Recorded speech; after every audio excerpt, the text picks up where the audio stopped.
Hello, everybody. Dr. Rick Wallace dropping in on you a little later than usual, but hey, I'm here.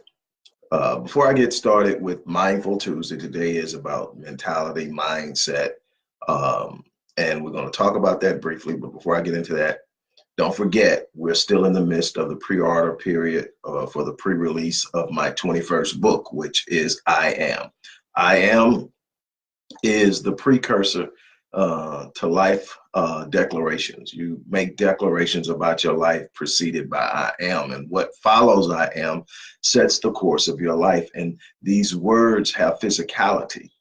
Your thoughts have physicality. And this book goes in great depth in explaining how your thoughts have physicality, how thoughts ultimately manifest into words, how both thoughts and words manifest into reality. It is a universal spiritual process, and it is highly sustained, highly consistent. You are ultimately going to literally live out your self-talk. And so we get off into that on a number of different areas, and sort of going through and as we close the door on the writing part, as we're closing the door on the writing part of the book, and we're starting to edit and critique, I'm going through and I'm just revisiting some of the jewels and gems in there. And with that being said, I saw some things that I thought I wanted to share with you. I thought would be a good idea to share with you today. One of the greatest problems that I see in today's culture is the failure of people to live out their destiny and their purpose because they're so busy trying to live out and live up to someone else's interpretation of who they are. That is one of the biggest issues that I see. You got so many people that aren't who they should be, based on design, based on internal passion, based on giftedness and genius and what they know deep on the inside. They're not living that life. Why? Because someone else, mom, dad, cousins, teachers, employers have told them this is who you are and this is what you do.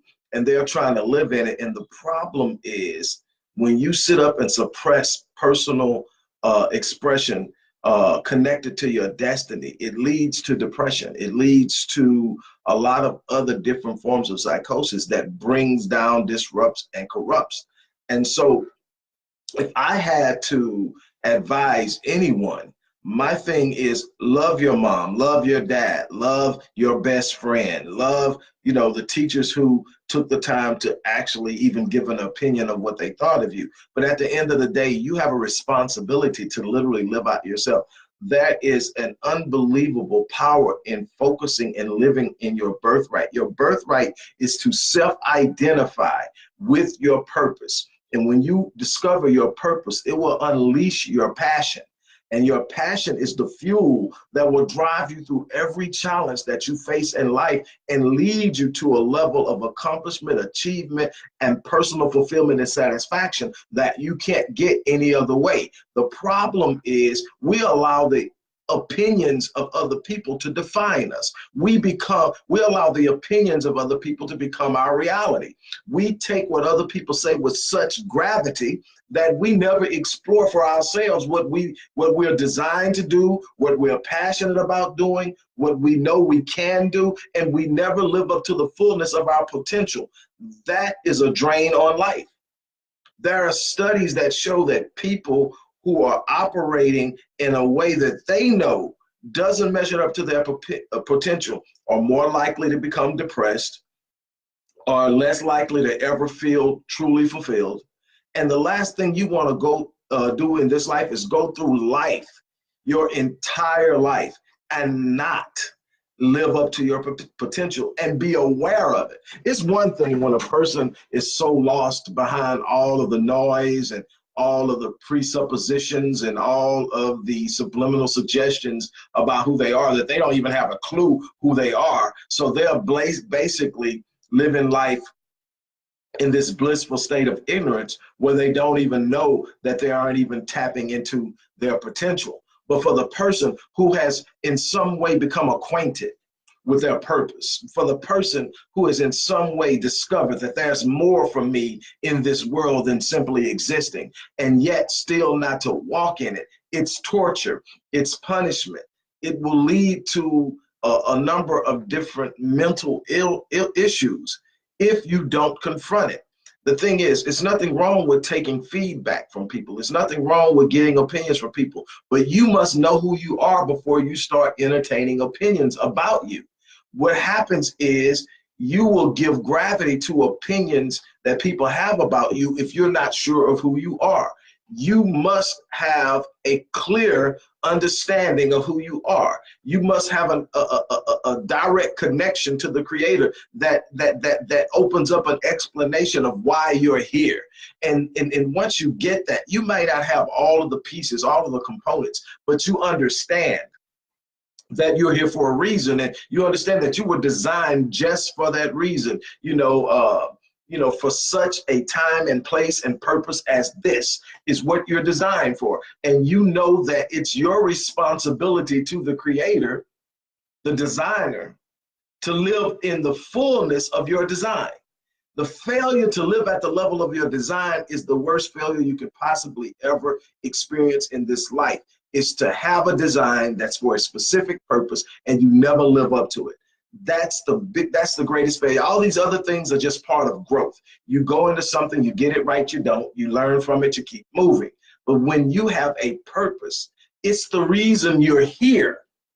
It's the reason, good morning, Cassandra. It's the reason you're here.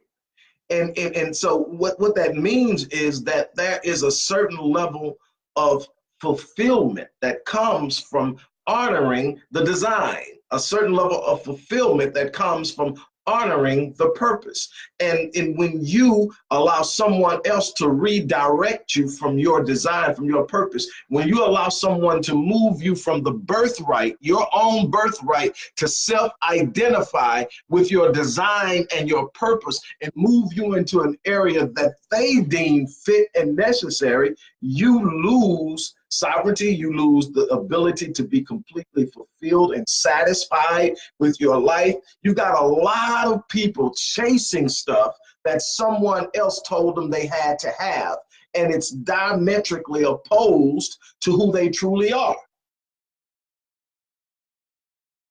You have to have this relationship with the Creator.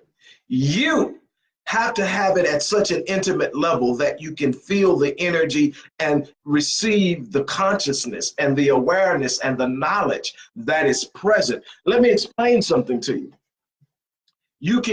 There's so many different ways that you can experience what most people refer to as God. There's so many different ways you can experience it, and each person has their own unique connectivity. That's the uniqueness of their genius, is that they have this unique relationship. You can look at it in a more easily understood way when you look at kids. Parents of multiple kids have unique relationships with each kid. They will tell you, I love all of them equally, but the relationships are unique and different. One child has one way of engaging and understanding and learning and expressing, and the next child has another way, and the parent has to communicate with the child in likewise manner. In other words, I can't communicate with my 21-year-old the same way I communicate with my 33-year-old. Both are girls, but they're completely different, and I have to understand that. And that's the uniqueness of relationship outside of religion, is that this is a uniqueness and it's a unique experience, and it's something beyond what religion can provide. And so when you sit up and you say, hey, look, I have this relationship with God and God is communicating me through this consciousness, then you start to understand that every problem that you will ever encounter, the unique divine intelligence of the universe, God, already knows the answer. So at no time will I ever encounter anything in my life that there is not a solution to or an answer to. And I simply have to make myself aware and in line energy-wise, expectation-wise, relationally with the source of the answer. There's nothing that stumps the mind of God. Nothing. So I have access to the mind of God. Matter of fact, the mind of God is in me and around me 24/7. And so I can understand that when I don't allow fear, I don't allow wayward opinions, I don't allow random opinions, I don't allow any external force to dislodge me or separate me from my purpose, I'm in a prime position when I encounter something that I am going to have to overcome to seek the answer from God and get the answer from God, because God always has the answer. The divine intelligence of the universe is never stumped. I close out, I've said this a number of times, but I close out my affirmations in my daily meditation, morning meditations. I close out with a meditation recital that ends with, no matter what obstacle or undesirable circumstance crosses my path, I refuse to accept it, for it is nothing but an illusion. There can be no obstacle or undesirable circumstance to the mind of God, which is in me, around me, and serves me now. And that's where you get it from, but it starts with an understanding of who you are.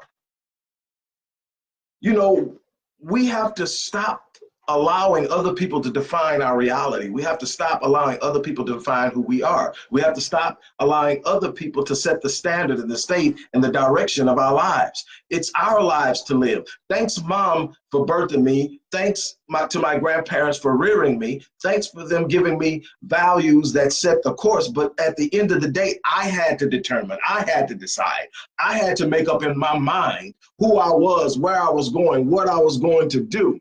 I had to make that decision, because ultimately I am responsible to the Creator for living out my life at the level of my design. Way too many people never come close to achieving life at the level of their design. They get talked into mediocrity. They get talked into seeking popularity. They get talked into solely existing. They get talked into just surviving. And they never, ever stand up and live out the fullness of their design, which demands to be exceptional, extraordinary, phenomenal. That's what you are designed to do. How can you be a representation of something great in a state of mediocrity? If you're going to truly be a representation of what created you, what set you in motion, you've got to be living life at a phenomenal level. It doesn't mean that you're going to circumvent the vicissitudes of life. It doesn't mean that you won't experience struggles, heartaches, and disappointments, and that delay won't check in every now and then. That's not what it means. What it means is that you know so well who you are that you're not shaken by delay. You're not frustrated by disappointment and setbacks. You understand that if I just stay the course, if I just push forward, if I just remain focused, if I stay committed, there's absolutely nothing anyone or anybody, anything can do to stop me, because my destiny, by definition, means that I'm destined to achieve it. And that is how you make it. You got to understand that in your purpose is provision.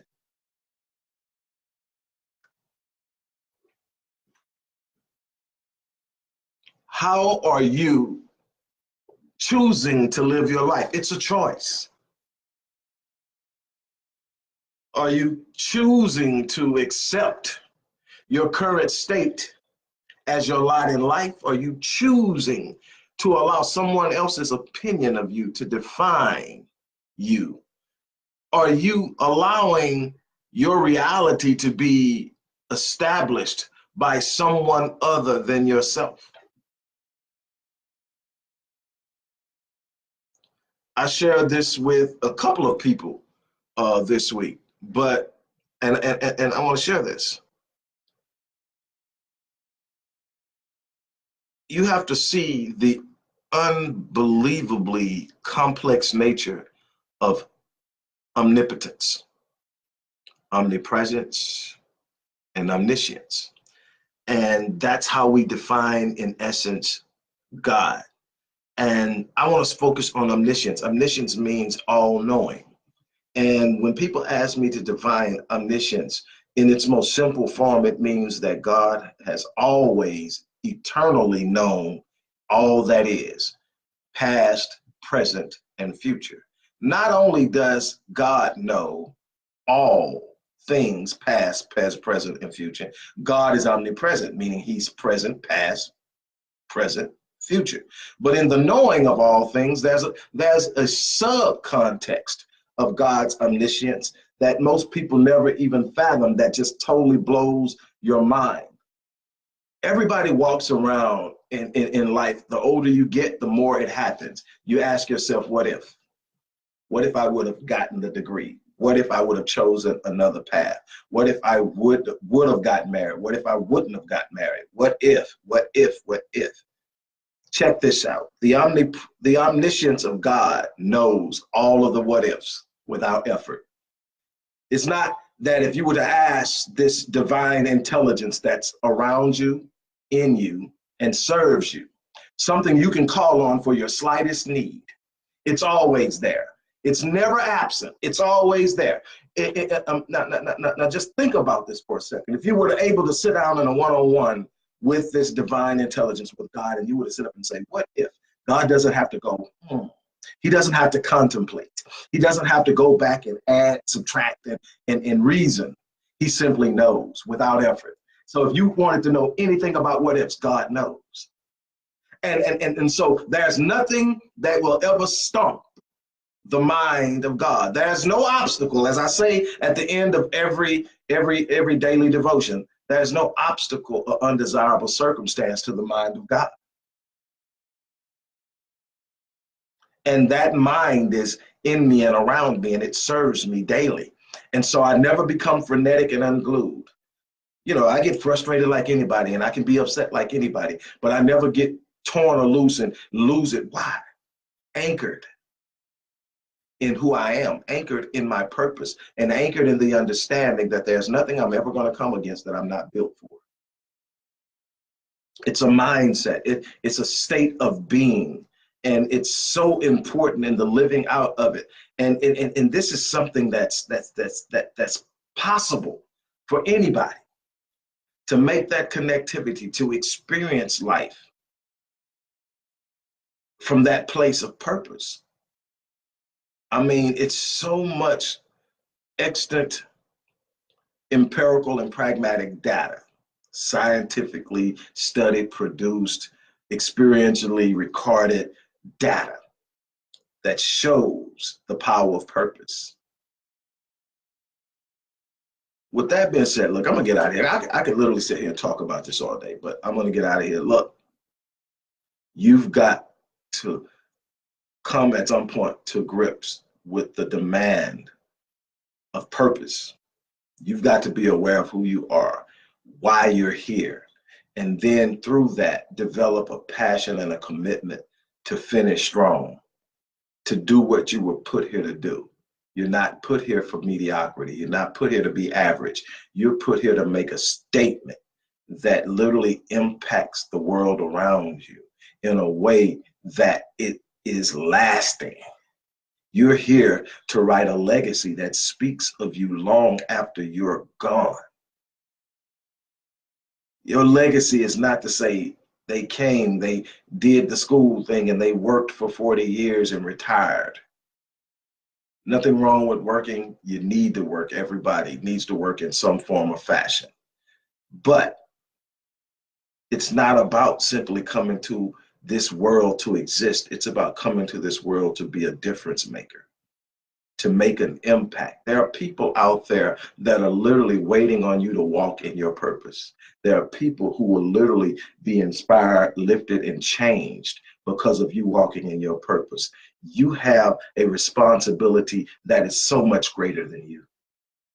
It's time to live your life on full. Live your life on full. I tell people all the time, I'm going to live my life on full so that when I die on E. That means I leave none of my potential behind untapped. With that being said, I'm going to check out here. You guys have an unbelievable day. We will talk soon.